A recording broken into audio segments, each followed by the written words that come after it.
जय हिंद दोस्तों। आज आपके सामने लेकर आए हैं what is reflection and La of reflection. Means कहने का कि रिफ्लेक्शन क्या होता है, रिफ्लेक्शन के टाइप क्या है, इसके बारे में आज हम आपको क्या करेंगे बताएंगे।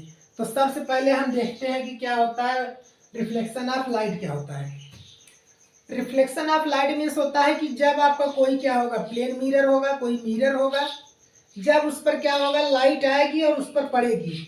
पड़ने के बाद जैसे उसके सरफेस पर पड़ेगी और सरफेस से पड़ने के बाद तुरंत क्या होगी, वो रिफ्लेक्ट हो जाएगी, मतलब कि अनदर डायरेक्शन में चली जाएगी।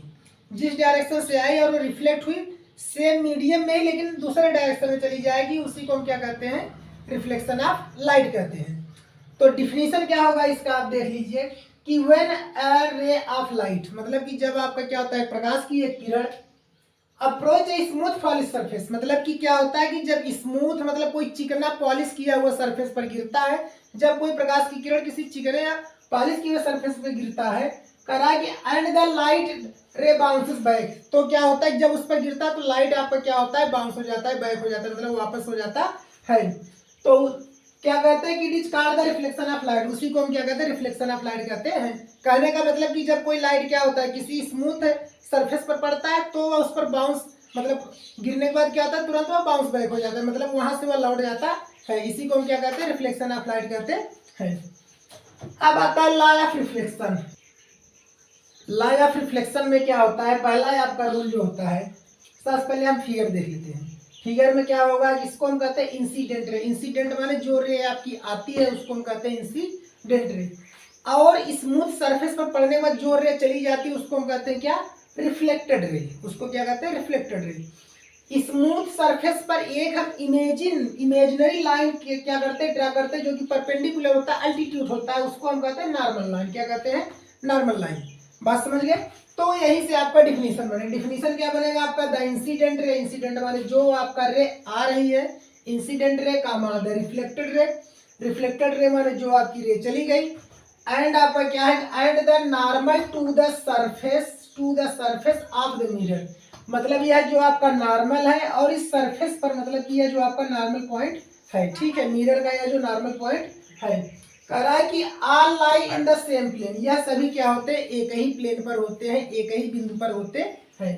तो मीन्स कहने क्या हुआ कि incident ray, reflected ray and normal, ये तीनों आपके क्या होते हैं कि एक ही पॉइंट पर होते हैं, एक ही बिंदु पर होते हैं। यही आपका है क्या, फर्स्ट लॉ। अब सेकंड लॉ क्या कहता है, the angle of reflection is equal to the angle of incident. कहने का मतलब कि जो एंगल ऑफ रिफ्लेक्शन है, यह जो एंगल है, दिस एंगल क्या होता है कि इक्वल होता है हमेशा किसके, एंगल ऑफ इंसिडेंट के, मतलब इस वाले एंगल की क्या होता है, इक्वल होता है। Angle of reflection is always equal to the angle of incident. तो कहने का मतलब जो एंगल ऑफ आपका रिफ्लेक्शन है वह किसके इक्वल होता है, हमेशा एंगल ऑफ इंसिडेंट के होता है। अब चलते हैं लॉ ऑफ रिफ्लेक्शन। तो लॉ ऑफ रिफ्लेक्शन के क्या होते हैं, दो रूल होते हैं। पहला क्या होता है कि फर्स्ट रूल होता है incident ray, reflected ray and normal at the point of incident lie in the same plane. तो कहने का मतलब होता है इसका कि जो हमारा इंसिडेंट रे होता है और जो हमारा रिफ्लेक्टेड रे होता है, और इसके बाद क्या होता है जो हमारा यह नॉर्मल लाइन है, किस स्थान पर होता है, eight the point of incident. Point of incident पर ये तीनों क्या करते हैं, मिलते हैं। तो उसी का क्या कहते हैं कि all lie in the same plane. ठीक है, मतलब यह एक ही सतह पर होते हैं, एक ही प्लेन पर मिलते हैं। बात समझ गए, कौन, इंसिडेंट रे, रिफ्लेक्टेड रे और नॉर्मल। ठीक है, eight the point of incident, मतलब पॉइंट ऑफ इंसिडेंट जिस बिंदु पर मिलते हैं उस बिंदु को कहते हैं पॉइंट ऑफ इंसिडेंट कहते हैं। और ये सब होते कहां पर है, एक ही प्लेन पर, मतलब एक ही सतह पर, एक ही पॉइंट पर होते हैं। सेकंड लॉ कहता है आपका, जिसको हम स्नेल लॉ के भी नाम से जानते हैं। तो सेकंड लॉ आपका क्या होता है, the ratio of the sine of the angle of incident. मतलब कि आपका क्या होता है, जो रेशियो होता है किसका, इंसिडेंट एंगल का रेशियो अपॉन रिफ्लेक्टेड एंगल का रेशियो को ही हम क्या कहते हैं, आपका स्नेल लॉ कहते हैं। तो डिफिनीशन क्या हो जाएगा, the ratio of the sine of the angle of the incident. कहने का मतलब जो इंसिडेंट एंगल है, इस एंगल का अगर हम साइन फॉर्म लेंगे, इसका रेशियो अपॉन क्या होगा, to the sine of the angle of the reflection is, क्या है आपका कांस्टेंट। कहने का मतलब क्या होगा, उसके अपान में आपका हम क्या लेंगे, जो रिफ्लेक्टिव आपका साइन है, रिफ्लेक्ट ये आपका है, तो इसका साइन अपान इसका क्या हो जाएगा, कांस्टेंट हो जाएगा।